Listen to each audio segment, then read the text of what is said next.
Everybody learns different, so instead of trying to memorize all 78 tarot cards, let's make them stick with memory tricks you'll never forget. And today we're making memories with the High Priestess, the Magician, and the Fool.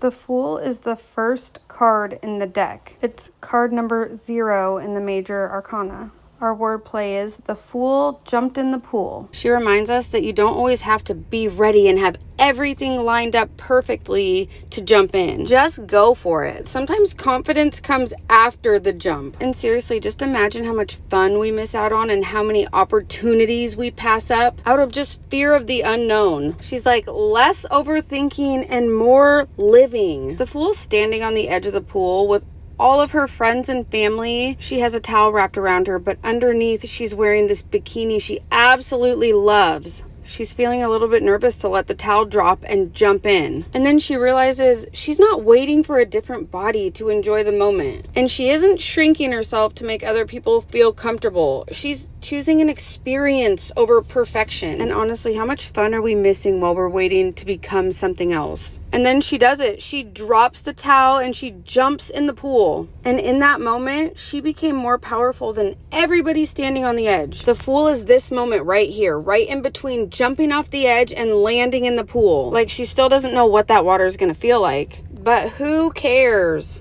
In reverse, she doesn't jump. She stays on the sidelines with that towel wrapped around her and a fear of being seen.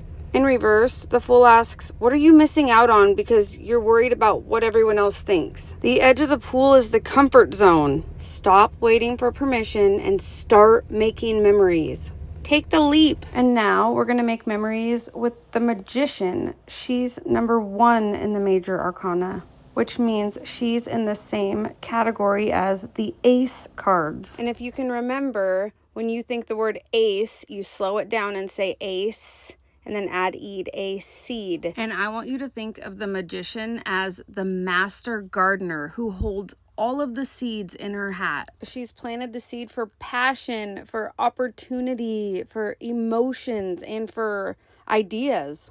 She's the master gardener for every suit. And she doesn't just sprinkle the seeds. She plants them and nurtures them and gives them everything they need to grow. The Magician knows how to turn potential into reality, how to bring your manifestations to life. She reminds you not to wait for the magic because you are the magic and everything you need to begin is already right there in front of you. She turns your I have an idea into look what I've grown. Her greatest trick is turning potential into reality. This is your make it happen card, that little boost of magic you needed to bring those manifestations to life. Your potential becomes power when you use it. In reverse, the Magician feels like having all the seeds, all the tools, all the potential, but something's interfering with your ability to actually grow them. She's like, I have everything I need,